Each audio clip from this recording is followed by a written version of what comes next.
ಸಿದ್ದರಾಮಯ್ಯ ಸಮಾಜ ಕಂಡ ದೊಡ್ಡ ವ್ಯಕ್ತಿತ್ವ ಅವರು.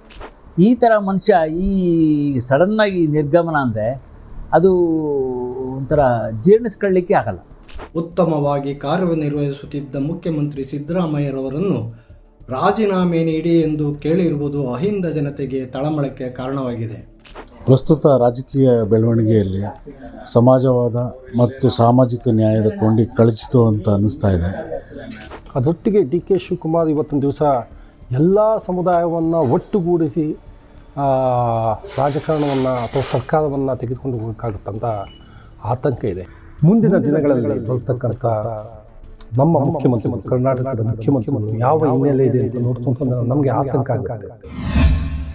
ಸನ್ಮಾನ್ಯ ಸಿದ್ದರಾಮಯ್ಯನವರ ರಾಜೀನಾಮೆ ನಿಜಕ್ಕೂ ಆತಂಕವನ್ನು ತರ್ತಾ ಇದೆ. ಯಾವ ಕಾರಣಕ್ಕೋಸ್ಕರ ಅಂತಂದರೆ, ಇವತ್ತಿನ ಪ್ರಸ್ತುತ ದೇಶದ ರಾಜಕಾರಣವನ್ನು ತೆಗೆದುಕೊಳ್ತು ಅಂತಂದರೆ, ಕರ್ನಾಟಕ ರಾಜ್ಯದಲ್ಲಿ ಈಗಿನ ಮುಖ್ಯಮಂತ್ರಿಗಳು ಸಿದ್ದರಾಮಯ್ಯನವರು ಇದ್ದಾರಲ್ಲ, ಅವರು ಸಾಮಾಜಿಕ ಕಾಳಜಿಯನ್ನು ಉಳ್ಳಂಥ ವ್ಯಕ್ತಿಯಾಗಿದ್ದು, ಸಮಾಜದ ಹೋರಾಟದ ಹಾದಿಯಲ್ಲಿ ದಲಿತ ಚಳವಳಿ, ರೈತ ಚಳವಳಿ, ಪ್ರಗತಿಪರ ಚಳವಳಿ, ಕನ್ನಡ ಪರವಾದ ಚಳವಳಿಯಲ್ಲಿ ಭಾಗವಹಿಸಿದಂಥ ಅತ್ಯಂತ ಪ್ರಬುದ್ಧ ನಾಯಕತ್ವವನ್ನು ಹೊಂದಿದ್ದಂಥ ಸಿದ್ದರಾಮಯ್ಯನವರು ರಾಜೀನಾಮೆ ಮುಂದಿನ ದಿನಗಳಲ್ಲಿ ಬರ್ತಕ್ಕಂಥ ನಮ್ಮ ಮುಖ್ಯಮಂತ್ರಿಗಳು, ಕರ್ನಾಟಕದ ಮುಖ್ಯಮಂತ್ರಿಗಳು ಯಾವ ಹಿನ್ನೆಲೆ ಇದೆ ಅಂತ ನೋಡ್ತಂತಂದರೆ ನಮಗೆ ಆತಂಕ ಆಗುತ್ತೆ. ಯಾವ ಕಾರಣಕ್ಕೋಸ್ಕರ ಆತಂಕ ಆಗುತ್ತೆ ಅಂತಂದರೆ, ಯಾವುದೇ ಸಾಮಾಜಿಕ ಬದ್ಧತೆ ಇಲ್ಲದೆ ಬರೀ ರಾಜಕಾರಣಕ್ಕೋಸ್ಕರ ಮಾಡ್ತೀವಿ ಅಂತ ಹೇಳೋದಿದೆಯಲ್ಲ, ಅದು ಜನಸಾಮಾನ್ಯರನ್ನ ತಲುಪುವ ಸಾಧ್ಯತೆಗಳು ಬಹಳ ಕಡಿಮೆ ಇರುತ್ತೆ.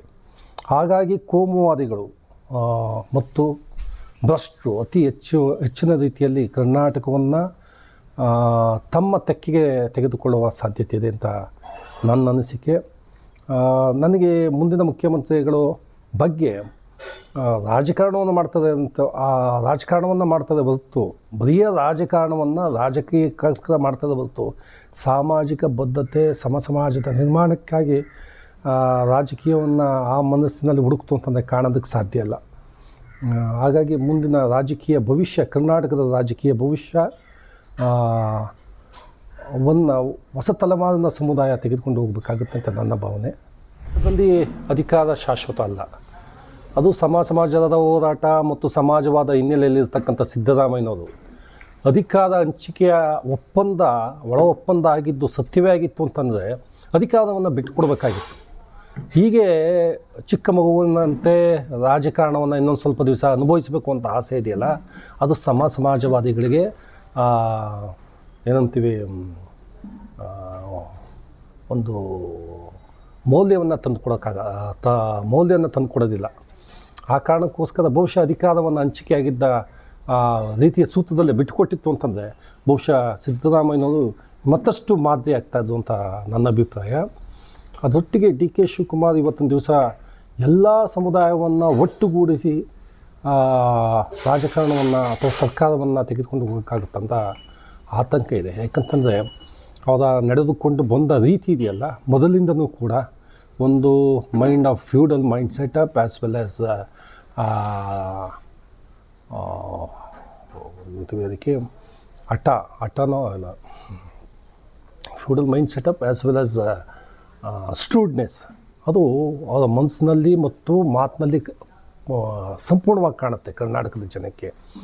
ಹಾಗಾಗಿ ನಮ್ಮ ಆಶಯ, ಮುಖ್ಯಮಂತ್ರಿ ಜಾಗಕ್ಕೆ ಬಂದು ಕೂತಿದ್ದೀರಾ, ಕರ್ನಾಟಕದ ಜನರ ಎಲ್ಲ ಸಮುದಾಯವನ್ನು ಒಗ್ಗೂಡಿಸಿ ತೆಗೆದುಕೊಂಡು ಹೋಗುವ ಸಾಧ್ಯತೆಗಳು ನಿಮ್ಮ ಮುಂದೆ ಇದೆ. ಹಾಗಾಗಿ ಅದಾಗಲಿ ಅಂತ ನಾನು ಬಯಸ್ತೀನಿ. ಆ ಕೋಮುವಾದವನ್ನು ಮಟ್ಟ ಹಾಕುವ ನಿಟ್ಟಿನಲ್ಲಿ ನೀವು ಭಾಳಷ್ಟು ಸ್ಟ್ರಾಂಗಾಗಿ ಕೆಲಸವನ್ನು ಮಾಡಬೇಕು ಅಂತ ನಾನು ಮನವಿ ಮಾಡಿಕೊಡ್ತೀನಿ. ಕುರುಕ್ಷೇತ್ರದ ಯುದ್ಧದಲ್ಲಿ ಮಡಿದವರು 11 ಅಕ್ಷೋಹಿಣಿ ಸೈನ್ಯವೇ ಹೊರತು ಕೌರವರು ಅಲ್ಲ, ಪಾಂಡವರು ಅಲ್ಲ. ಹಾಗಾಗಿದೆ ಎಂದು ಕಾಂಗ್ರೆಸ್ ಹೈಕಮಾಂಡ್ ತೆಗೆದುಕೊಂಡಿರುವ ನಿಲುವು. ಇಡೀ ಕರ್ನಾಟಕದ ಅಹಿಂದ ಜನರಾದ ನಾವು ಸಿದ್ದರಾಮಯ್ಯರವರು ಮುಖ್ಯಮಂತ್ರಿಯಾಗುತ್ತಾರೆ, ಜನಪರವಾಗಿ ಕೆಲಸ ಮಾಡುತ್ತಾರೆ ಎಂದು ಮತ ನೀಡಿ ಸರ್ಕಾರ ತಂದಿದ್ದೇವೆ. ಉತ್ತಮವಾಗಿ ಕಾರ್ಯನಿರ್ವಹಿಸುತ್ತಿದ್ದ ಮುಖ್ಯಮಂತ್ರಿ ಸಿದ್ದರಾಮಯ್ಯರವರನ್ನು ರಾಜೀನಾಮೆ ನೀಡಿ ಎಂದು ಕೇಳಿರುವುದು ಅಹಿಂದ ಜನತೆಗೆ ತಳಮಳಕ್ಕೆ ಕಾರಣವಾಗಿದೆ. ಮುಂದಿನ ಎಲ್ಲ ಚುನಾವಣೆಗಳಲ್ಲಿ ಅಹಿಂದ ಜನ ಕಾಂಗ್ರೆಸ್ ಪರ ನಿಲ್ಲಬೇಕೆಂದರೆ ಈ ಕೂಡಲೇ ನಿಮ್ಮ ನಿಲುವನ್ನು ಬದಲಾಯಿಸಿ ಮುಖ್ಯಮಂತ್ರಿಯಾಗಿ ಸಿದ್ದರಾಮಯ್ಯನವರು ಮುಂದುವರಿಯುವಂತೆ ಮನವೊಲಿಸಬೇಕೆಂದು ಈ ಮೂಲಕ ಕಾಂಗ್ರೆಸ್ ಹೈಕಮಾಂಡ್ ಅನ್ನು ಒತ್ತಾಯಿಸುತ್ತೇನೆ.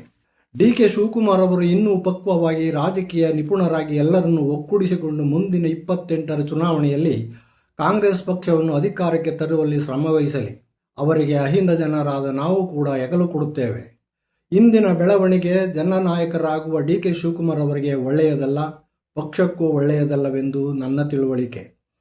ಪಕ್ಷದ ಅಧ್ಯಕ್ಷರಾಗಿ ಕರ್ನಾಟಕದ ಒಳಿತಿಗಾಗಿ ಮರುಚಿಂತನೆ ಮಾಡಬೇಕೆಂದು ಡಿ.ಕೆ. ಶಿವಕುಮಾರ್ ಅವರಲ್ಲಿ ನನ್ನ ಮನವಿ ಮಾಡುತ್ತೇನೆ. ಸಿದ್ದರಾಮಯ್ಯ ಸಮಾಜ ಕಂಡ ದೊಡ್ಡ ವ್ಯಕ್ತಿತ್ವ ಅವರು. ಸಾಮಾಜಿಕ ಹೋರಾಟ, ಸಾಮಾಜಿಕ ಹಿನ್ನೆಲೆ, ಸಾಮಾಜಿಕ ಬದ್ಧತೆ, ಸಮಾಜಮುಖಿ ಚಿಂತನೆ ಈ ಥರ ಇರುವಂಥ ವ್ಯಕ್ತಿ. ಕಲೆ, ಸಾಹಿತ್ಯ, ಸಂಸ್ಕೃತಿ, ಹೋರಾಟ, ನಾಟಕ ಯಾವುದೇ ಆಗಲಿ ಜೊತೆಗೆ ಇರೋಂಥ ಮನುಷ್ಯ.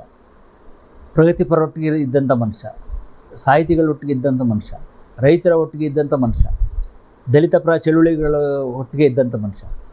ಈ ಥರ ಮನುಷ್ಯ ಈ ಸಡನ್ನಾಗಿ ನಿರ್ಗಮನ ಅಂದರೆ ಅದು ಒಂಥರ ಜೀರ್ಣಿಸ್ಕೊಳ್ಳಿಕ್ಕೆ ಆಗಲ್ಲ. ಯಾಕೆಂದರೆ ನಮಗೆ ಈಗ ನಾನೇ ಒಂದು 30-35 ವರ್ಷಗಳಿಂದ ನೋಡ್ತಾ ಇದ್ದೀನಿ ಸಿದ್ದರಾಮಯ್ಯನವರ ಜನತಾ ದಳದಿಂದ ನೋಡ್ತಾ ಇದ್ದೀನಿ. ನಮಗೇನಾದರೂ ಸಮಾಜಕ್ಕೆ ಏನಾದರೂ ಸಮಸ್ಯೆ ಆಗುತ್ತೆ ಅಂದರೆ ಹೇಳ್ಕೊಳ್ಳೋಬೋದಂಥ ಮನುಷ್ಯ, ಅದನ್ನು ಕೇಳಿಸ್ಕೊಳ್ಳೋವಂಥ ಮನುಷ್ಯ. ನಾವು ಅವ್ರಿಗೆ ಹೇಳ್ಕೊಂಡ್ರೆ ಕೇಳ್ಕೊಳ್ಳೋಂಥ ಮನುಷ್ಯ.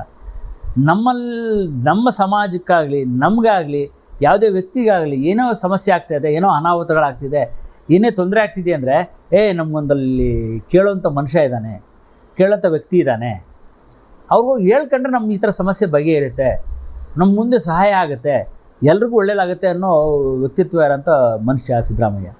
ಆದರೆ ಈಗ ಅವರು ಈ ರಾಜಕೀಯ ಅಥವಾ ರಾಜಕಾರಣದಿಂದ ಹೊರಡೆ ಬರ್ತಾ ಇರೋದು, ನಿರ್ಗಮನ ಆಗ್ತಾ ಇರೋದು ನಿಮಗೆ ತುಂಬ ಒಂಥರ ಆಘಾತ ಆಗ್ತಾಯಿದೆ. ಸಹಿಸ್ಕೊಳ್ಳಿಕ್ಕೆ ಆಗಲ್ಲ. ಮೊನ್ನೆಯಿಂದನೂ ಅದು ಕೇಳ್ತಾಯಿಂದನೂ ಅರ್ಗಿಸ್ಕೊಳ್ಳಿಕ್ಕೆ ಆಗ್ತಾಯಿಲ್ಲ. ಏಕೆಂದರೆ ಈಗ ಆ ಥರ ವ್ಯಕ್ತಿಗಳು ಯಾರಿದ್ದಾರೆ?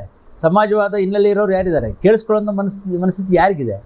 ಕಷ್ಟ ಅಂದರೆ ಸ್ಪಂದಿಸೋವಂಥ ಮನಸ್ಥಿತಿ ಯಾರಿಗೆ ಈಗಿನ ಜನಗಳಿಗೆ? ವೈಯಕ್ತಿಕವಾಗಿ ಹೇಳಬೇಕು ಅಂದರೆ ಈಗ ಏನಾದರೂ ನನ್ನ ಕೆಲಸ ಆಗುತ್ತಾ ಬಿಡುತ್ತೋ, ನನ್ನ ವೈಫ್ಗೊಂದು ಯೂನಿವರ್ಸಿಟಿಯಿಂದ ಕೆಲಸ ಆಗುತ್ತೆ ಅಂದರೆ ಕೇಳ್ಬೋದು ಅನ್ನೋ ಮನಸ್ಥಿತಿ ಇರ್ತಿತ್ತು. ಏಕೆಂದರೆ ದುಡ್ಡು ಕೊಡದೆ ಎಲಿಜಿಬಿಲಿಟಿ ಮೇಲೆ ಕೆಲಸ ಸಿಗುತ್ತೆ ಅನ್ನೋ ಮನಸ್ಥಿತಿ ಇರ್ತಿತ್ತು. ಈಗ ಹಂಗಿರಲಿಲ್ಲ. ಹಿಂದೇನೋ ಹಂಗೆ ಇತ್ತು, ಸುಮಾರು ಕೆಲವು ಜನ ಹಂಗೆ ಇದ್ದರು. ಇನ್ನು ಮುಂದೆ ಆ ಥರ ಯಾವ ಎಲಿಜಿಬಿಲಿಟಿ ಮೇಲೆ, ಅರ್ಹತೆ ಮೇಲೆ ಕೆಲಸ ಕೇಳೋಕ್ಕೆ ಸಾಧ್ಯ ಆಗುತ್ತೆ? ಯಾವ ವ್ಯಕ್ತಿಗಳ ಸಾಮಾಜಿಕ ಹಿನ್ನೆಲೆ ಮೇಲೆ ಕೆಲಸ ಕೇಳೋಕ್ಕೆ ಸಾಧ್ಯ ಆಗುತ್ತೆ? ಯಾವ ವ್ಯಕ್ತಿ ಬಡತನದಿಂದನೋ ಅಥವಾ ಅರ್ಹತೆ ಇದ್ರೂ ಕೆಲಸ ಇಲ್ಲ ಅನ್ನೋ ವ್ಯಕ್ತಿಗಳನ್ನ ಕೆಲಸ ಆಗಲಿ ಬದುಕಾಗಲಿ ಎಕ್ಸ್ಪೆಕ್ಟ್ ಮಾಡೋಕ್ಕೆ ಸಾಧ್ಯ ಆಗಲ್ಲ. ಆ ಪರಿಸ್ಥಿತಿಯಲ್ಲಿ ನಾವಿದ್ದೀವಿ. ತುಂಬ ನೋವಿನ ಅಥವಾ ಇದರ ಸನ್ನಿವೇಶದಲ್ಲಿ ನಾವಿದ್ದೀವಿ ಅಂತ ನನಗನ್ಸುತ್ತೆ. ಇನ್ನು ಮುಂದೆ ಬರುವಂಥ ವ್ಯಕ್ತಿಗಳು ಈಗಿರ್ತಾರೆ ಅನ್ನೋಕ್ಕಾಗಲ್ಲ. ಏಕೆಂದರೆ ನಾವು ನೋಡ್ಬಿಟ್ಟಿದ್ದೀವಿ. ಈಗಿನ BJP ಸರ್ಕಾರದಲ್ಲಿರುವಂಥ ಯಡಿಯೂರಪ್ಪ ಸ್ವಲ್ಪ ಕೇಳಿಸ್ಕೊಬತ್ತಿದ್ರೋ ನಾವು ಗೊತ್ತಿಲ್ಲ, ಕೇಳಿಸ್ಕೊಳ್ತಿದ್ರು ಸ್ವಲ್ಪ. ಆದರೆ ಅದಾದಮೇಲೆ ಬಂದ ಜನಗಳು ಆದರೆ ಕೇಳೋ ಮನಸ್ಥಿತಿನೇ ಇರಲಿಲ್ಲ. ಎಲ್ಲರೂ ಕೋಮುವಾದ ದೃಷ್ಟಿಲೇ ನೋಡ್ತಿದ್ದವರು ನೆಕ್ಸ್ಟ್ ಬಂದವರೆಲ್ಲ. ಇನ್ನು ಇಲ್ಲಿ ಕಾಂಗ್ರೆಸ್ಸಲ್ಲಿ ಬರೋರು ನೆಕ್ಸ್ಟ್ ಹೆಂಗಿರ್ತಾರೋ ಗೊತ್ತಿಲ್ಲ. ಜನಗಳಿಗೆ ಸ್ಪಂದಿಸೋರು ಬರ್ತಾರಾ ಗೊತ್ತಿಲ್ಲ, ಸಮಾಜಕ್ಕೆ ಸ್ಪಂದಿಸೋರು ಬರ್ತಾರಾ ಗೊತ್ತಿಲ್ಲ. ಕಲೆ, ಸಾಹಿತ್ಯ, ಸಂಸ್ಕೃತಿ, ನಾಟಕ, ಸಂಗೀತ ಬೇಕಾ? ಏನಕ್ಕೆ ಬೇಕು? ಸೆಂಟ್ರಲ್ ಗೌರ್ಮೆಂಟಲ್ಲಿ ಈಗ ಕಲೆ ಸಾಹಿತ್ಯ ಏನಕ್ಕೆ ಬೇಕು ಅನ್ನೋ ಮನಸ್ಥಿತಿ ಆಗಿಬಿಟ್ಟಿದೆ. ಸಿದ್ದರಾಮಯ್ಯ ಇದ್ದಂಥ ಇದು ಕಮ್ಮಿ ಆಗ್ತಾ ಬಂತು. ಈಗ ನೋಡಿದರೆ ಈ ಥರದವ್ರು ಬಂತಂದ್ರೆ ಇನ್ನೂ ಮುಗ್ದೇ ಹೋಯ್ತು. ಕಲೆ, ಸಂಸ್ಕೃತಿ, ಸಾಹಿತ್ಯ ಆಗಲಿ, ಸಮಾಜ ಆಗಲಿ, ಹೋರಾಟ ಆಗಲಿ ಯಾವುದೂ ಬರೋ ಲೆಕ್ಕನೇ ಇಲ್ಲ. ಇಂಥ ಪರಿಸ್ಥಿತಿಯಲ್ಲಿ ನಾವಿದ್ದೀವಿ. ಒಂಥರ ಗೊಂದಲ ವಾತಾವರಣ ಇದೆ. ಏನು ಮಾಡಬೇಕು ಅಥವಾ ಏನು ಹೇಳಬೇಕು ಅಂತ ನನಗೂ ಗೊತ್ತಾಗ್ತಾ ಇಲ್ಲ ಈ ಪರಿಸ್ಥಿತಿ. ಪ್ರಸ್ತುತ ರಾಜಕೀಯ ಬೆಳವಣಿಗೆಯಲ್ಲಿ ಸಮಾಜವಾದ ಮತ್ತು ಸಾಮಾಜಿಕ ನ್ಯಾಯದ ಕೊಂಡಿ ಕಳಚಿತು ಅಂತ ಅನ್ನಿಸ್ತಾ ಇದೆ. ಮುಂದೆ ಅಧಿಕಾರ ಚುಕ್ಕಾಣಿ ಹಿಡಿಯುವವರು ಸಮಾಜವಾದ ಮತ್ತು ಸಾಮಾಜಿಕ ನ್ಯಾಯನ ಮತ್ತು ಎಲ್ಲ ಸಂಘಟನೆಗಳನ್ನ ಒಗ್ಗೂಡಿಸೋಕ್ಕೆ ಇಂದ ಅದನ್ನು ಸರಿದೂಗಿಸ್ಬೇಕು. ಇಲ್ಲ ಅಂತಂದರೆ ಮುಂದಿನ ದಿನಗಳಲ್ಲಿ ಕಾಂಗ್ರೆಸ್ಗೆ ಮುಳುವಾಗುವಂಥ ಸನ್ನಿವೇಶಗಳು ಜಾಸ್ತಿ ಇದೆ ಅಂತ ನನ್ನ ಅನಿಸಿಕೆ. ಮತ್ತಷ್ಟು ವಿಶೇಷ ವಿಡಿಯೋಗಳನ್ನು ನೋಡಲು ಮತ್ತು ಹೊಸ ವಿಡಿಯೋಗಳ ಬಗ್ಗೆ ತಿಳಿಯಲು ಈ ದಿನ .com ಯೂಟ್ಯೂಬ್ ಚಾನೆಲ್ ಸಬ್ಸ್ಕ್ರೈಬ್ ಮಾಡಿ ಮತ್ತು ಬೆಲ್ ಐಕಾನ್ ಕ್ಲಿಕ್ ಮಾಡಿ.